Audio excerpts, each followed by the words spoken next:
I want to talk about album that just came out. Drake just dropped the album called For All the Dogs, right? For All My Dogs, some shit like that. And Joe Budden had a pretty crazy take on it. Really, it wasn't even crazy, right? Like, I don't know if y'all watched the whole episode, but it was like a 20-minute thing, and he really didn't go that hard. Like how I've seen him go hard on other artists or, other Drake projects.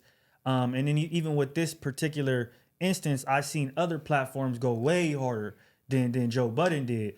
But Drake seemed super touched by it, was sending paragraphs and emails and shit and calling out other niggas on the podcast, etc. So what y'all think about that situation? Y'all think Drake is sensitive? Y'all think the album is cool? What y'all think? Well, see, one about the album, I think he should have named that something else. Yeah. Because naming it For My Dogs, I'm thinking, okay, Drake finna get back in that bag. He finna come with some hard shit. And the whole album was damn near him whining about bitches. And it's like, nigga, you're Drake. Why are you whining about this bitch breaking your heart? Like, I thought you was finna be rapping about breaking bitches' hearts, not the other way around. So the title didn't fit the music to me. But as far as the whole Joe Budden thing, like most people aren't too privy to Joe Budden's musical career. They only know him from Pump It Up. It's a big black gap, and then he does podcasting. So people don't know the in-betweens. So back when Drake first had hit the scene, like 2009, he was a huge Joe Budden fan. Like there's actually footage that had resurfaced of him first meeting Joe Budden. Like, damn, bro, I look up to you. I'm happy to be in your presence. He's been on numerous platforms saying, when I first got in the game, I took my style from Joe. I emulated my rapping style from Joe Budden. Like, I was a fan, me and all my friends. So he looked up to Joe coming into the game. Now, he surpassed Joe insurmountably musically to where he's Drake now, but you still deep down, like, this is the big homie damn near. I looked up to him. It's always gonna be that way. Even though the fans are looking like, oh, Joe Budden, he's a nobody, pump it up, you're Drake. In Drake's mind, nigga, I used to look up to this man. So for him to scrutinize my album like that, I think that touched the nerve because it's like, damn, I low-key looked up to you. And you have one of the biggest platforms. So people going to take what you say like the law. So I think he felt the way about that. And they had their little musical beef where Joe dropped like 6 diss tracks, but Drake didn't respond. So I think it was a little of all of that. But in Drake's defense, I had seen, because Joe was saying, we want to see you grow up. We want to see you talk about this. We want to see you talk about that. And he was like, nigga, you did that. Yeah. And you only had 300 people showing up at your shows. Like, nigga, I'm packing out stadiums basically. And they had put the track that he did with J. Cole, the most lyrical track on the album, and they matched it with the track that he did with one of the young kids that that Joe was talking about. He's always hanging out and chasing and trying to appeal to. And the most lyrical track with J. Cole, one of the most lyrical rappers in the game, one of the most respected rappers in the game, had less streams than the song he had with, I think the dude name is Yeet. Y'all don't even know what the fuck he be saying when he rap. That was the most streamed song on his album. So in his defense, it's like, bro, I'm trying to get to the money. The game has changed. Being lyrical is not respected. These labels, they want to see your shit going viral on TikTok. They want to see reaction. Be like, this is what's getting the reactions is the youth. You know what I'm saying? Mm-hmm. The old heads like us that respect lyrics, like, we're not really buying it and streaming like that. Like, bro, them kids is going to get that shit. So it's kind of like, what do I do? Do I stay relevant or do I appease y'all lyrical miracle niggas?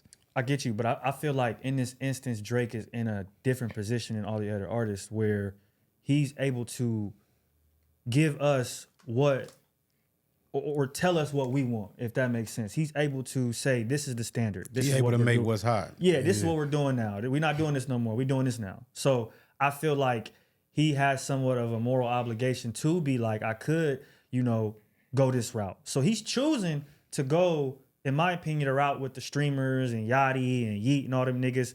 And I think it does show a little bit of lack of immaturity.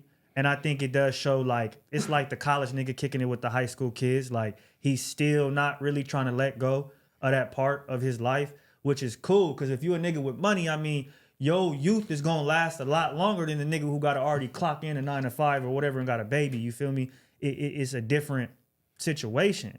But I think Drake is in a different position where he's able to control the narrative and, control what we think is hot. And so if that is how I'm feeling, then I feel like the album was a letdown because you have songs on other albums where he's, you know what I mean, in tune with what's going on in his family life, with his mom, with his daughter, I mean his son. You get what I'm saying? Just things going on in his head, how he needs to take a break, etc.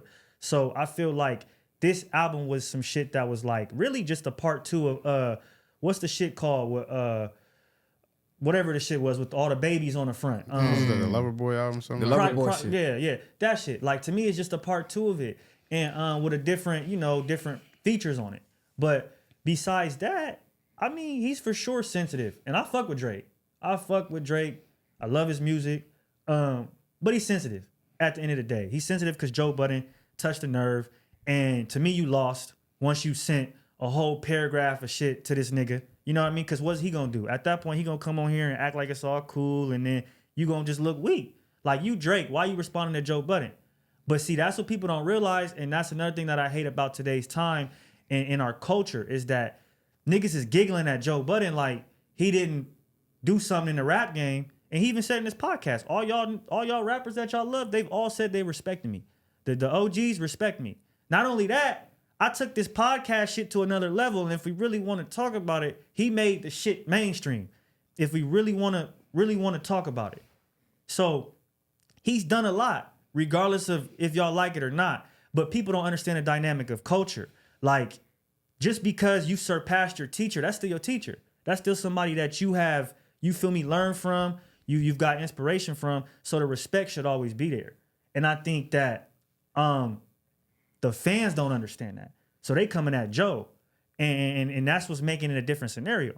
But I just think the album was whatever. I'm getting over Drake at this point. Like, it's just kind of like, who are you, bro? Like, who are you, for real? You got beads in your hair one day. Next day, you feel me, you saying you gonna slide on the ops. Next day, you crying. It's too much shit going on for me, personally. And I just don't like him appeasing so much to the younger crowd. I would much rather hear like a Sandra's Rose or a March 14th or a Do Not Disturb. You feel me? Or even an Over My Dead Body. I don't want to hear just another late night with my bitch. Like, I don't really care for that type of shit at this point in my life. And I mean, other kids could, but I don't know. He still did a 411,000 first but week. Drake has the recipe. He knows. He been on top for so long. He know what to do to stay on top. So regardless of what we think what it should be, he know what the fuck he doing. And like he was saying, like he's appealing to the people that's coming to his shit. We a small percent of, I want to hear him rap about this or rap about that. But it's like for him to elevate and stay relevant like he is, he's going to the kids the ones who's looking up his music. The kids the ones that's looking up his streams and doing that. We not getting on there looking for shit to stream until we hear about it. Or Drake dropped a new shit, I'm gonna go check it out or something like that. Like, but we not the ones showing up to his shows or doing whatever he doing. So everybody can have an opinion about him, but until that nigga falls off, then that's a different story. But right now he's still in his bag. That's what he's looking at. I just feel like when rappers get to the point of doing the things that he's doing, you're on a place where you could do a double album. You could do an album with just how you come with raw shit with Wayne and y'all be doing the mixtape type of shit and y'all go crazy and you could appeal to both sides of the fence. You know what I mean? Like to the kids, do your lover boy shit, but at the same time, stay in your rapping bag, do your bars and all that other shit. I think that's where a lot of rappers go wrong too, because at the end of the day, but you're not gonna satisfy everybody. It could be mid, but you never know what he on. Hopefully the next one be some raw shit. But and I just got one more thing to say, like, when it comes to creating content, right? Like at what point, because one moment can change and alter your career where you could have been this type of rapper. This goes viral, right? And now everything you've done in the past is low-key wiped away. And now this is what you are now because this is what the fans want. So at what point do you give the fans what they want or implement what you want into what the fans want and make it something for everybody? Stay true to your core, basically. You get what I'm saying? How do you manage it? Because everything now before is wiped away. Nobody really, you're right. We're a small percentage that wants to hear Drake be lyrical. That's wiped away from years ago, right? I would say with If You're Reading This, It's Too Late. Like, it's been wiped away. So at that point, he's been known for this. New kids are coming on the block. They want to hear this. So how does he, as an artist, figure out how to implement what he truly wants to into the music while still reaching the fans? So I mean, it is tough, I guess, and it's still having to make the bread. Like it's tough. See, the thing with Drake is people don't. Well, a lot of people do realize, but a lot of people don't. His fans don't.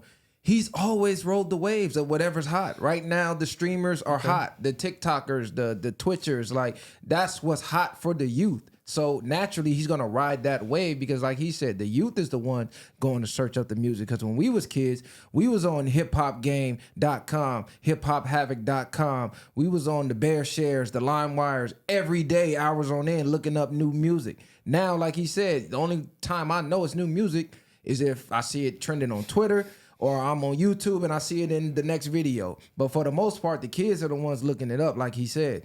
And with Drake, it's like whoever was hot and up and coming, he always jumped on their shit. Yeah. To ride that wave. You know what I'm saying? It's like energy harvesting. Like, okay, this is the next big thing. I'm gonna jump on that to stay relevant. But the older crowd, we looking at them like, okay, we want to see some growth. We want to see this. We want to see that.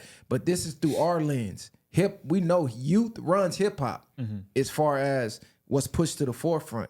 Even though, you know, the older generation are the forefathers and the gatekeepers, but for the most part, youth is what propels hip hop. So it's like I'm stuck between growing to appease where I'm at in life and trying to stay relevant to the youth. Like he said, a double album would have been nice because for my dogs, I'm thinking that's finna be an album full of Jumbotron type shit. Like his Jumbotron, like Drake finna go in for the streets for one time. But then y'all niggas gotta realize Drake is half white, he's half Jewish, he's from Canada. He was on Degrassi. Yeah. How much street shit you want from Drake? Yeah. He's not that type of nigga. Yeah. He made his lane with the ladies. That's true. He came in the game crying to bitches with Trey Songz. True. So he is staying true to himself. Like, this is Drake, nigga, the light-skinned, emotional nigga with women problems. You know what I'm saying? So he's really staying true to himself. It's just, we see a vision for him because we know what he's capable of. And that's what we want to hear. But he might not be at that point in life. Like, due to his you know what I mean, impact on the culture, we're putting him up there with Jay, Nas, niggas like that, where we're like, this is how you should be acting. But in reality, he is staying true to himself. Do you? What do you mean? Do I put him up there? Because I don't put him up there. I put him up there only because, I mean, I would guess as in like, as an impact, as in like who the culture talks about, who people try to, I feel like in a way emulate. Yeah, I would put him up there. I don't think Drake has a reasonable doubt. I don't think he has an Illmatic. Nah, I don't think he has those type of albums. Like, them niggas is just lyrically rapping through the whole album. Mostly every album that I've heard from Drake, he's singing in half the album. I wanted to ask y'all, what do y'all think? Because this is why I feel like Drake is still fucking with the younger crowd.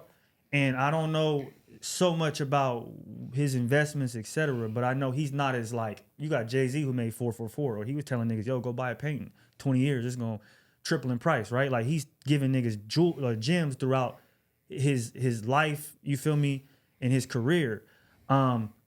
In my opinion, I feel like that's why Drake is low-key still chasing the younger crowd, because he ain't giving no game. If you look at it though, it's like Jay-Z got businesses. Like when Jay-Z was popping, Rock Boys in the building, he already had a champagne. He had a different things and different sponsors and endorsements and different things going on, right, business-wise.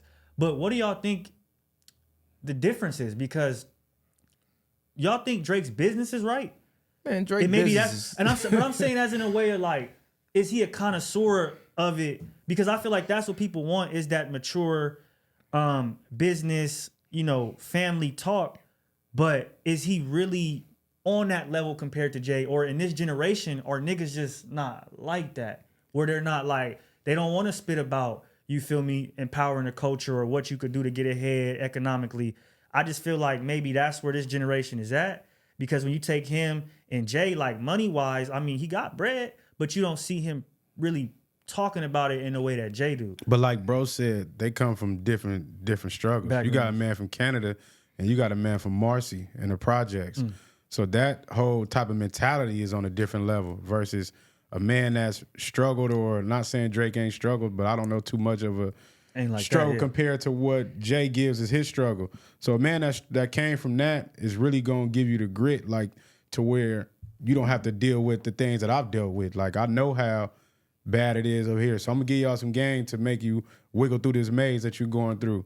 Versus like Drake showed you his way, the way he came in, but he's not. I'm not gonna say he don't have businesses, but Drake seemed like he can just put his name and stamp something and have somebody running it. You know what I mean? He don't have to do a lot as much as Jay had to do. So Jay still with that hustling mentality is like, I'm never gonna stop hustling. But Drake can people could probably come with him with shit. Yeah. Hey, Drake, get on this or whatever. Let's use your name and you're gonna make this much X amount of money. Okay, stamp me on that. And whatever we probably don't see behind the scenes.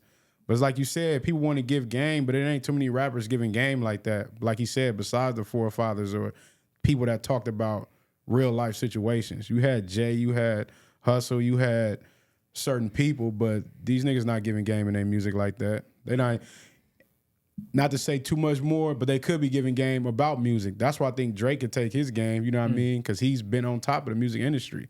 He could start giving more stuff about the music industry, but as we know, the industry don't even want people to know too much of what's going on without being a puppet. Yeah. See, as far as the business aspect goes, I don't personally know Drake's business ventures, but to me, like bro said, Jay, he come up from I don't even want to say humble beginnings, from the bottom, selling crack in Marcy. Like, I got that hustler mentality, like he said. Drake, more so knowing his background, his dad is like some type of musical genius as far as jazz go. He's like royalty in jazz. His mom more so had bread from what I've been reading. He grew up with a nice upcoming. Like, he didn't come from those type of childhood struggles. Not to say he never struggled in his life, but compared to a kid growing up in the projects in Marcy or like a 50 in Queens where I was running drug blocks, getting shot at, shooting niggas, doing this and that, he don't have that background. So I feel like the hustle in them to run businesses, it almost transcends. Like, I just took what I was doing from the block, now I'm doing it from a legal aspect.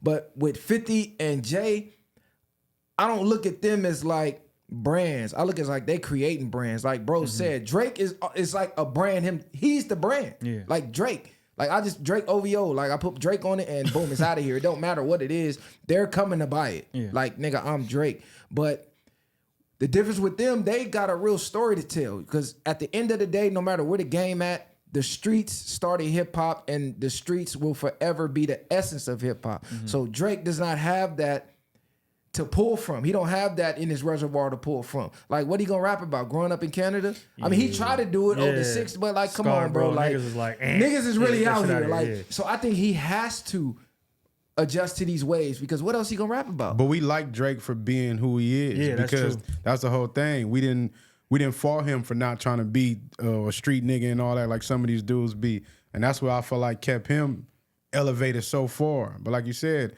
and the women the women is the ones that's buying everything and selling his shows out. And these niggas want what the women want. So Drake, he know what he doing. He got the recipe, bro. That nigga, he had the longest run on top out of any artist ever. So we just seeing him getting old like everybody did. He needs to reinvent himself. That's why he said, I'm taking a break. I'm gonna focus on my health. He might be, coming back. But come on, just like he said, I'm so rich, my music is unattainable. You want me to rap about what I'm at right now? You ain't gonna be able to relate. You ain't gonna know what the fuck I'm talking about when I'm rapping about this type of shit. So I'm trying to keep it dumbed down for y'all. And he do it sometimes when he say where he's at or what he cologne, like some random shit. You be like, what the fuck is that? Like, it be way out of here. It's true. It's very true. It's like you don't really know. It's a rock and a hard place with him, bro. It's a rock and a hard place.